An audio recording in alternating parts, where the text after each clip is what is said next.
newborn American babies, newborn citizens of these United States, free and with rights guaranteed by the Constitution. But let's take a closer look. These new arrivals in a typical American town have equal legal rights. In class, they are not equal at all. Each has a social status handed on to him by his family, ascribed to him at birth. Meet Guilford Ames III, the latest addition to one of the town's upper-class families. Guilford Ames II is the wealthiest man in town. He owns a large factory. The Ames is one of the oldest families in the community, and so it represents prestige as well as wealth. This is where an Ames family has lived for the last 100 years, and this is where Guilford Ames III will live. Like most of the babies here, this one, Theodore Eastwood by name, has an ascribed status of middle class. His father is Joseph Eastwood, high school educated and a white-collar worker in the Ames factory. He has a steady, skillful job and is comfortably off, but the chances are that he will not advance much beyond his present status. The mortgage on his house is on its way to being paid, and someday it undoubtedly will be. Although young Ted Eastwood has an ascribed status of middle class, the best status he achieves during his lifetime may be higher than the one he was born with.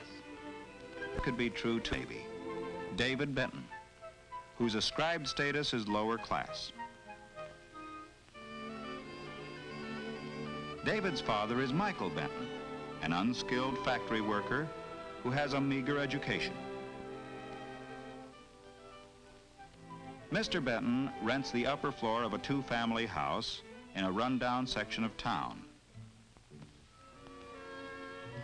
The ability to rise from an ascribed status to an achieved one is called vertical mobility and is particularly characteristic of the United States. There are class lines within each general group, and these vary geographically and in relation to nationality, religion, and race. Class exists in the United States as it does everywhere, and it plays a vital part in the life of every community. Let us follow the lives of these three babies and see how class affects them.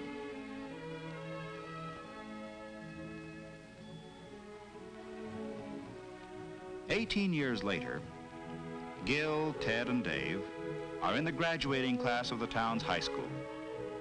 After the commencement exercises, the three boys, who are good friends, meet to say goodbye.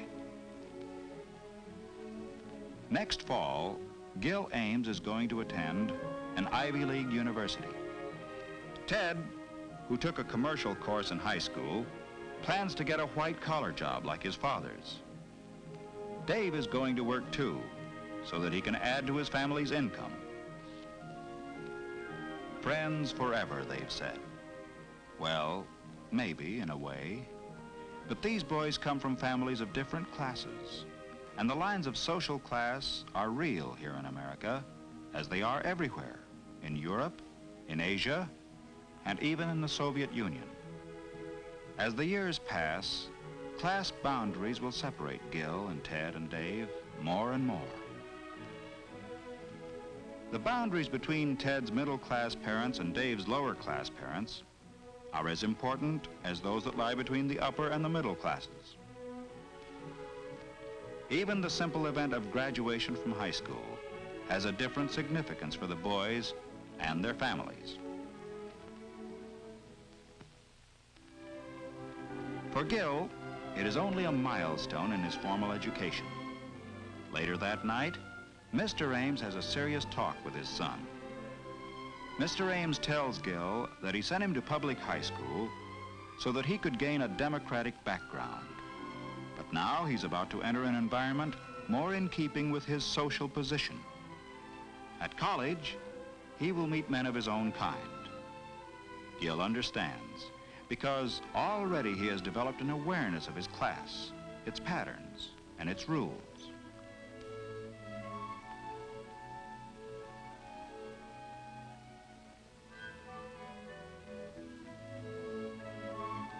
In another part of town, the Eastwoods have just finished dinner, and Mr. Eastwood is talking with Ted about his plans for the future.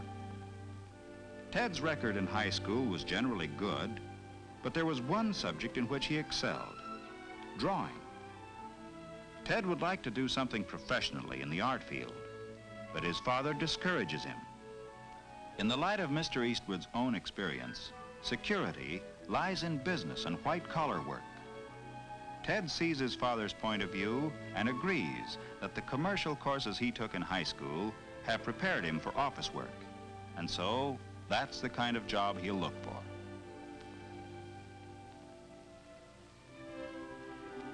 In the Benton household, graduation from high school is an event worthy of celebration, and a family party in Dave's honor is in progress.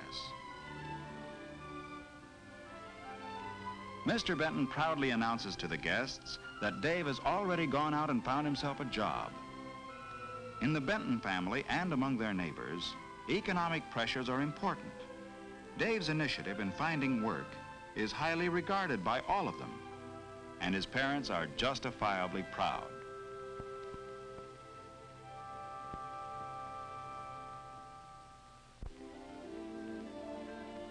Four years later, Dave, 22 now, has a job at a local gas station. Although he's still only a gas station attendant, he's studying to be an automobile mechanic. The driver of the car is his old friend of high school days, Gil Ames. Gil has graduated from college now and is on his way to start work in his father's factory. Dave is going to be married just as soon as his job of auto mechanic comes through.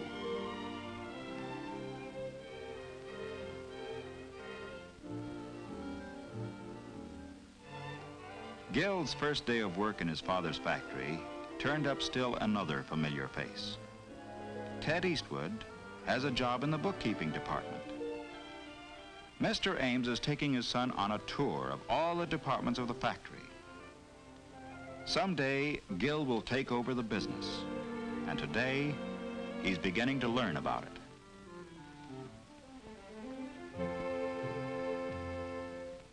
Kind of rocked you, didn't it? Gil Ames with his future all laid out for him. But you're Ted Eastwood, stuck in a job you'll be in all your life. Why don't you get out? What's keeping you here anyway? Mary Blakesley? You thought you'd marry her. But remember what she said that day in the car? Her car, of course. But can't you see it's impossible, Ted? It's not just money. We live in different worlds. Sure, different worlds inside this town, but there are other worlds, bigger towns. You've got some money saved, go to New York. Give it a try for 6 months. And if you fail, only you're not going to fail. And Ted didn't fail. He had talent and the ability to work hard. He started with a job in the art department of a large advertising agency. They called him a production assistant, but actually, he was a sort of a glorified errand boy. But at least he was through with bookkeeping and close to the kind of work he liked.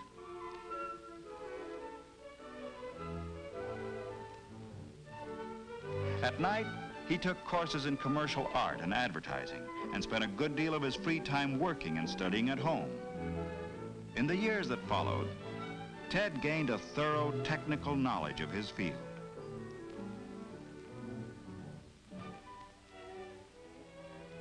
By the time he was 30 years old, he was the head of the art department of an advertising agency.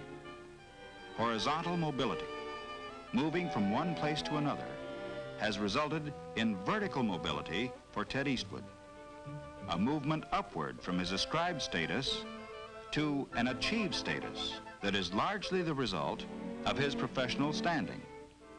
Class lines are drawn differently in a large city like New York, although they are still there. Here, professional standing, power, and wealth are of great importance.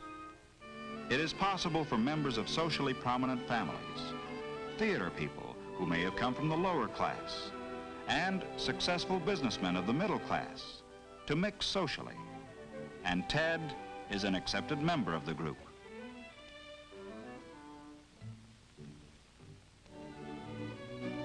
But when Ted returns to his hometown on a vacation, how does he fare? Has he a new achieved status back there too? When he meets the girl he wanted to marry, have things changed? The town is small enough so that Mary has heard about Ted's success in New York. But this isn't New York. Mary is married to Gil now, and although they are friendly enough toward Ted, he still isn't part of their world, and he never will be. In this town, the ascribed status of his parents is still the class to which he belongs.